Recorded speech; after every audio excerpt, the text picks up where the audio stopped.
మేము రికవరీ ఏజెంట్లు సార్. మీ లోన్ తీసుకున్న బ్యాంక్ నుంచి వచ్చాం.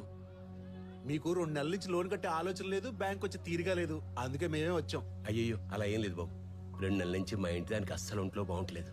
టెస్టులకని మందులకని డబ్బు సరిపోవట్లేదు. వచ్చే నెల తల తాకట్టు పెట్టైనా సరే మీ డబ్బు కట్టేస్తాను బాబు. ఇప్పుడు ఈ ముసలిదాన్ని రిపేర్ చేయించి ఏం చేసుకుందామని?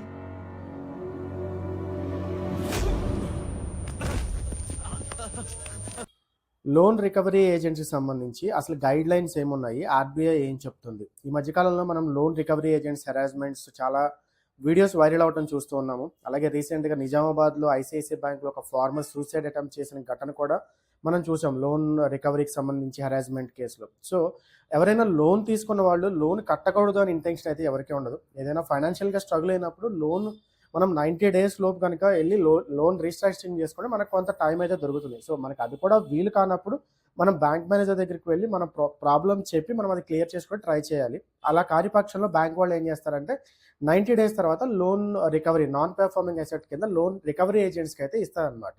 సో ఈ recovery agents A rules and regulations పాటించాలి లోన్ రికవరీకి సంబంధించిన ఆర్బీఐ క్లియర్గా కొన్ని గైడ్ లైన్స్ అయితే ఇచ్చింది. సో ఆ గైడ్ లైన్స్ ఏంటో ఈ వీడియోలో డీటెయిల్గా చెప్తాను. ఫస్ట్ వన్ వచ్చేసి నో హెరాస్మెంట్స్ అనమాట. హెరాస్మెంట్ అనేది లోన్ తీసుకున్న వ్యక్తిని వీళ్ళు హెరాస్ చేయకూడదు లోన్ కట్టాలి అని చెప్పేసి. రెస్పెక్ట్ఫుల్ కండక్ట్, వాళ్ళని గౌరవించి వాళ్ళకి కరెక్ట్గా మీరు పబ్లిక్లో వాళ్ళని నిలదీసి మాట్లాడటం కానీ పబ్లిక్లో వాళ్ళ పరువు పెట్టేట్టు మాట్లాడటం కానీ చేయకూడదు. ఐడెంటిఫికేషన్ అండ్ అథెంటికేషన్, ఎవరైతే లోన్ రికవరీకి వచ్చారో వాళ్ళు ఎక్కడి నుంచి వచ్చారో ఏంటి ఐడెంటిఫికేషన్ అయితే క్లియర్గా చెప్పాలి. అలాగే limited contact hours, morning 8 AM to evening 7 AM, that వచ్చే ముందు కాల్ చేసి వెళ్ళాలి. ఎవరికంటే వాళ్ళకి వాళ్ళ ఇంట్లో ఫ్యామిలీ మెంబర్స్కి కాల్ చేసే రైట్ అయితే లేదు. ఎవరైతే లోన్ తీసుకున్నారో వాళ్ళకి మాత్రమే కాల్ చేయాలి.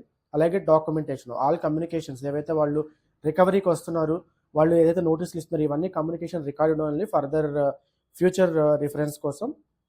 అలాగే బారోవర్ నోటిఫికేషన్, ఎవరైతే లోన్ తీసుకున్నారో వాళ్ళకి సంబంధించి ఎంత డ్యూ ఉంది, ఎంత ఈఎంఐ కట్టాలి, క్లియర్గా సెటిల్మెంట్కి వెళ్తే ఎంత వస్తుంది, ఈ క్లియర్ నోటిఫికేషన్కి సంబంధించి అయితే అన్నీ చేయాలి.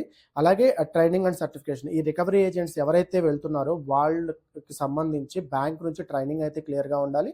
అలాగే వాళ్ళు ట్రైన్ అయినట్టు బ్యాంక్ ఒక సర్టిఫికేషన్ అయితే ఇవ్వాల్సి ఉంటుంది. ఈ గైడ్ లైన్స్ అన్ని ప్రాపర్గా పాటించి రికవరీ ఏజెంట్స్ ఫాలో అయినట్లయితే లోన్ రికవరీకి సంబంధించి సూసైడ్స్ ఏవైతే జరుగుతున్నాయి, హెరాస్మెంట్కి సంబంధించి మనకు చూస్తున్న వైరల్ వీడియోస్ ఏవైతే ఉన్నాయో అవన్నీ కొంచెం తగ్గే ఛాన్స్ ఉంటుంది. అలాగే హెల్దీ రికవరీ ప్రాసెస్ కూడా ఉంటుంది. సో ఎవరైతే లోన్ తీసుకొని ఇటువంటి ఇన్సిడెంట్స్కి గురవుతున్నారో వాళ్ళందరికీ ఇన్ఫర్మేషన్ తెలిసినట్టు మన వీడియోని షేర్ చేయండి.